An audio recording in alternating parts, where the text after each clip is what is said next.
হ্যাঁ, প্রথমত এই ওষুধ লেখার এই রাইটের কথাটাতে আসি। হ্যাঁ, এবং ওই যে ওখান থেকে চলে আসে ডক্টর আনোয়ার যেটা বললেন যে ইন্টার প্রফেশনাল যে কনফ্লিক্ট আমাদের বিভিন্ন পেশার ভিতরে, নিজেদের প্রফেশনের ভিতরে, এগুলো রিজলভ করার উপায়টাই হচ্ছে যে অপারেশনাল প্রত্যেকটা কথা না বলে আমরা বলেছি যে প্রত্যেকটা প্রফেশনের আসলে রেজিস্ট্রেশনের আইনটা, বাংলাদেশের সমস্যাটা হচ্ছে যে যেসবগুলো ডাক্তার, নার্স এবং ফার্মাসিস্ট বাদে কারো কোনো রেজিস্ট্রেশন পদ্ধতি নেই, এবং কাউন্সিলের দ্বারা যখন রেজিস্ট্রেশন পদ্ধতি হয় তখন তার কতটুকু রাইট, সে কতটুকু করতে পারে, কতটুকু না করলে কি শাস্তি হবে, এগুলো যখন উল্লেখ থাকে তখনই লিমিটেড হয়ে যায়। সে ডাক্তার না হয় ডাক্তার লিখতে পারবে না, এই কোর্স না পড়লে সে ডাক্তার লিখতে পারবে না, এই না হলে প্রেসক্রিপশন লিখতে পারবে না। তাহলে ওটা কিন্তু অ্যাড্রেস আছে।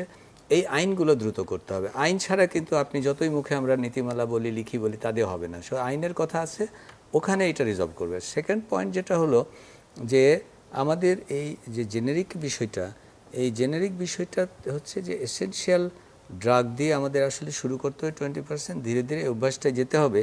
এবং সেই ক্ষেত্রেও ওই যে প্রোভাইডারের কতটা রোল আছে এবং কোন প্রোভাইডার কতটুকু পারে সেটা করতে হবে। আর সুরক্ষার বিষয়টা আসলে এর মাঝে আমাদের কমিশনের কাজের ফাঁক মধ্যে স্বাস্থ্য সুরক্ষা আইন বলে একটা আইন প্রায় পাশ হতে গেছিলো।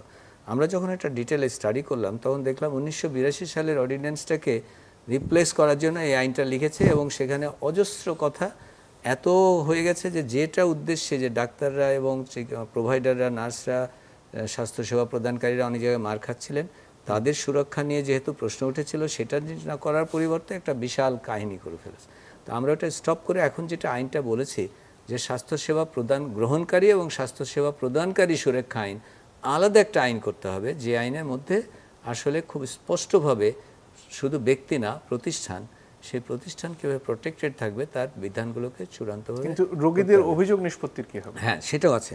সেটা হচ্ছে যে আমরা একটা ডিজিটাল চ্যানেলও করতে বলেছি, এবং যে যে অভিযোগটা, সেই অভিযোগগুলোকে সেই চ্যানেলের মধ্যে গিয়ে আমাদের কিন্তু বাংলাদেশ হেলথ কমিশনের একটা বিভাগই তৈরি করা হয়েছে, যে বিভাগগুলোতে সেই জায়গাগুলোতে তারা মনিটর করবে এবং যথাযথ কর্তৃপক্ষের কাছে দরকার হলে আইনের কাছে সুপর্দ করা সেই বিষয়গুলো। তবে এখানে বলা হয়েছে যে রোগীদের অভিযোগটা দিয়ে সরাসরি শুধু অভিযোগের সাথে সাথে পুলিশ সাথে সাথে গ্রেপ্তার করবে তার না করে একটা আমাদের পদ্ধতিগতভাবে কোনো না কোনো কর্তৃপক্ষের সমন্বয়ে কাজটা হতে হবে, যে যার জন্য রোগীও প্রোটেক্টেড থাকবে আর প্রোভাইডারও প্রোটেক্টেড থাকবে।